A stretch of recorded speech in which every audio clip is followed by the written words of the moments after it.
Let's be real. Generative AI is changing the game, but building with it can feel like a huge, expensive gamble. Well, today, we're going to break down a method that helps you stack the odds in your favor. Let's jump right in. This is the big question, right? The one on every leader's mind. You see all this incredible potential with Gen AI, but you also see the nightmare scenario of these expensive projects that just fizzle out. So how do you innovate without basically lighting your budget on fire? The truth is, most of those early-stage AI projects are kind of a shot in the dark. You're trying to test brand new tech on a business idea that, honestly, might not even be fully baked yet. But what if you could pull those risks apart? What if you could test the idea before you bet the farm on the tech? Well, turns out there's a way. You know, the traditional proof of concept, the POC, it often lets us down here. It tries to do two things at once: prove the technology can work and prove the business idea is valuable. So when it fails, you're left scratching your head. You don't know why. Was it just a bad idea, or was the tech not ready?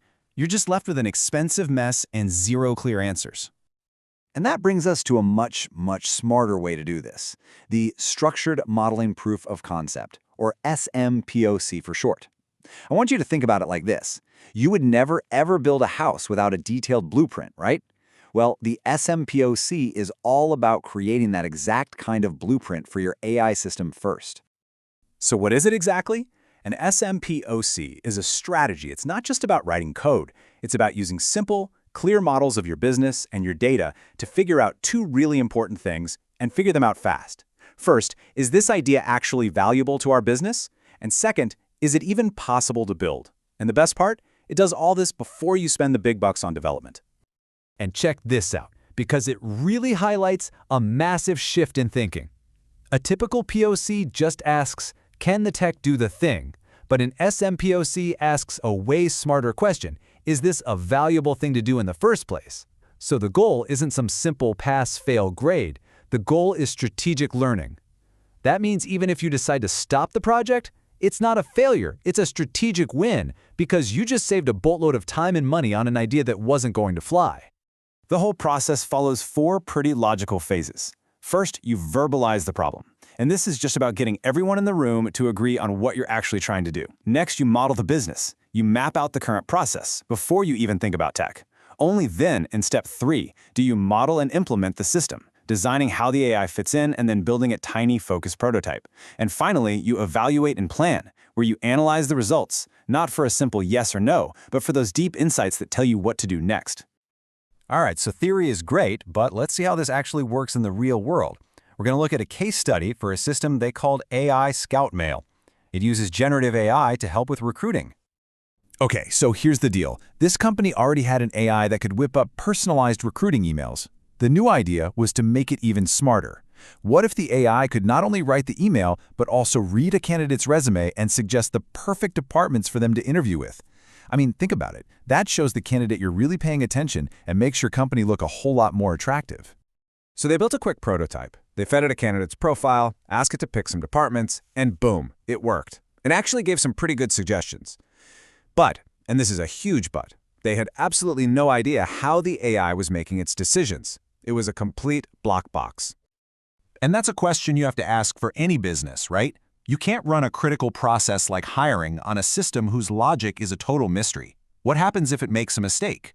How do you possibly fix it? How can you trust it? They were getting the right answers, but the process was completely hidden. So they went back to the blueprint. Instead of asking the AI to make one giant, mysterious leap from a resume all the way to a department, they broke the problem down into two smaller, much more transparent steps. And this is where the value of that SM-POC approach just becomes crystal clear. Their solution was really clever. They split the task in two. First, they gave the AI the creative job that it's awesome at, reading the applicant's profile and assigning a general aptitude category. Something like team leadership. Then, step 2 was a simple, predictable business rule.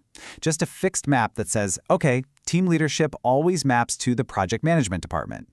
So the AI handles the interpretation and the business rules handle the logic. Suddenly, the black box was gone. And the final output? It was a massive success. The emails weren't just personalized, they actually explained why certain interviews were being set up. I mean, imagine getting that as a candidate. It gives you so much confidence in the company and shows you they have a really thoughtful, intelligent hiring process. It added real, tangible value. The lesson here is just so powerful. Let the AI do what it's great at, understanding language, interpreting context, being creative. But keep your core business logic separate, keep it visible, and keep it firmly under your control. The AI becomes your creative partner, not the rulebook itself. This case study really points to a much bigger idea, though. This whole approach fundamentally changes what a prototype is for. It stops being about just getting a green light to build something bigger, because sometimes the most valuable thing you can get is a red light. You see, in the world of SM-POC, every single outcome is a success. A red light? That's a huge win. You just successfully avoided dumping a ton of money into a flawed idea. A yellow light? Also a win. You learned something crucial and can now make the idea even better. And a green light? Well, that's a win too, because now you can invest with total confidence, knowing you have the evidence to back it up. You literally cannot lose.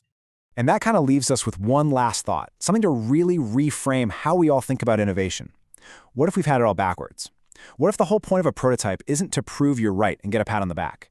What if its real job is to find out where you're wrong as quickly and as cheaply as possible?